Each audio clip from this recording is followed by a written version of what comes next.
नमस्कार शेतकरी मित्रांनो, गोविंदा यूट्यूब चॅनलवर आपले सहर्ष स्वागत आहे।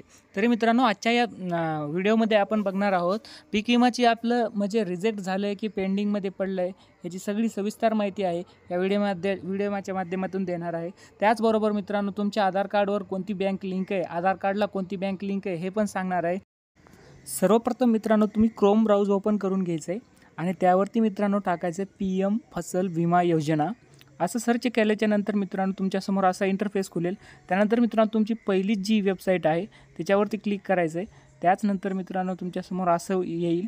त्यानंतर मित्रांनो तुम्ही साईडला 3 डॉटवरती जाऊन मित्रांनो तिथे डेस्कटॉप साईट हा ऑप्शन चूज करून घ्यायचा आहे। त्यामध्ये मित्रांनो हे चूज केल्याच्या नंतर खाली ॲप्लिकेशन स्टेटस यावरती क्लिक करायचं आहे। केल्याच्या नंतर मित्रांनो तुमच्यासमोर असा इंटरफेस खुलेल। त्यावरती तुम्हाला मित्रांनो रिसिप्ट नंबर टाकायचा जो की तुमच्या पीक विम्याच्या पावतीवर असेल आणि त्याचबरोबर मित्रांनो खाली हा कॅप्चर कोड दिसत आहे तो सबमिट करून घ्यायचा आहे।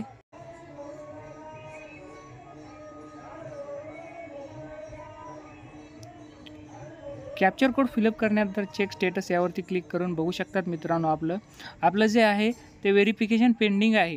तर मित्रांनो हे आणखीन अप्रूव्ह झालेलं नाही आहे, त्याच्यामुळे हे पेंडिंग दाखवत आहे।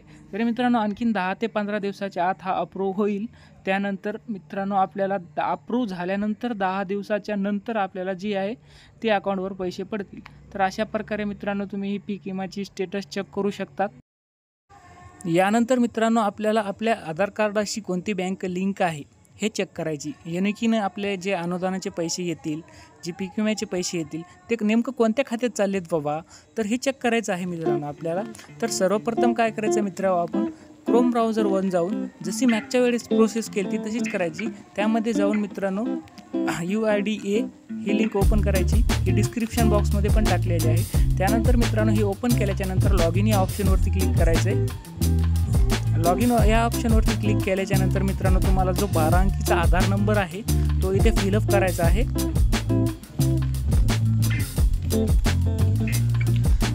12 अंकीचा नंबर फिलअप केल्याच्या नंतर मित्रांनो जो इथे कॅप्चर कोड आहे दिसत आहे तो कॅप्चर कोड इथे टाकून घ्यायचा आहे मित्रांनो व्यवस्थितपणे न चुकून। त्यानंतर मित्रांनो log in with OTP select करायचा आहे। त्याचबरोबर मित्रांनो तुम्हाला तुमच्या मोबाईल नंबरवर जो OTP येईल तो इथे तुम्हाला टाकून घ्यायचा आहे। 6 अंकीचा OTP असेल मित्रांनो तो इथे इंटर OTP मध्ये टाकून घ्यायचा आहे। हा OTP टाकल्याच्या नंतर मित्रांनो तुम्हाला खाली लॉग इन या बटनावरती क्लिक करायचं आहे।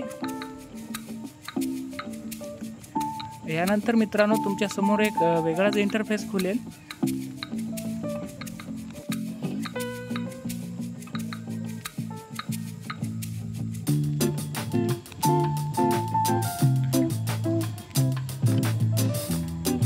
यानंतर मित्रांनो तुमच्या समोर जो जसं की बघू शकता तुम्ही बरेच प्रकारचे इथून कामं करू शकाल आपण, जसं की डॉक्युमेंट्स अपडेट, डाउनलोड आधार, ऑर्डर आधार, PVC कार्ड। यामध्ये खाली मित्रांनो यायचं आहे बँकिंग सीडिंग स्टेटस, आपल्या क्रमांकाची कोणती बँक लिंक आहे हे इथून चेक करा। तर मित्रांनो बघू शकतात मित्रांनो ही बँक जी आहे ते दिसते इथे state bank of India activated म्हणून।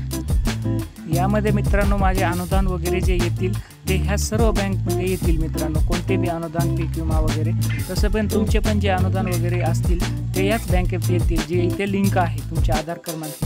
त्यानंतर मित्रांनो बॅक होऊन मित्रांनो बरेचसे काही इथून कामे करू शकाल आपण, अपडेट आधार, डाउनलोड आधार। तर अशा प्रकारे मित्रांनो तुम्ही आपल्या आधार क्रमांकाशी कोणती बँक लिंक आहे हे चेक करू शकता। तरी तुम्हाला व्हिडिओ आवडला असेल तर लाईक करा आणि सबस्क्राईब करा। धन्यवाद।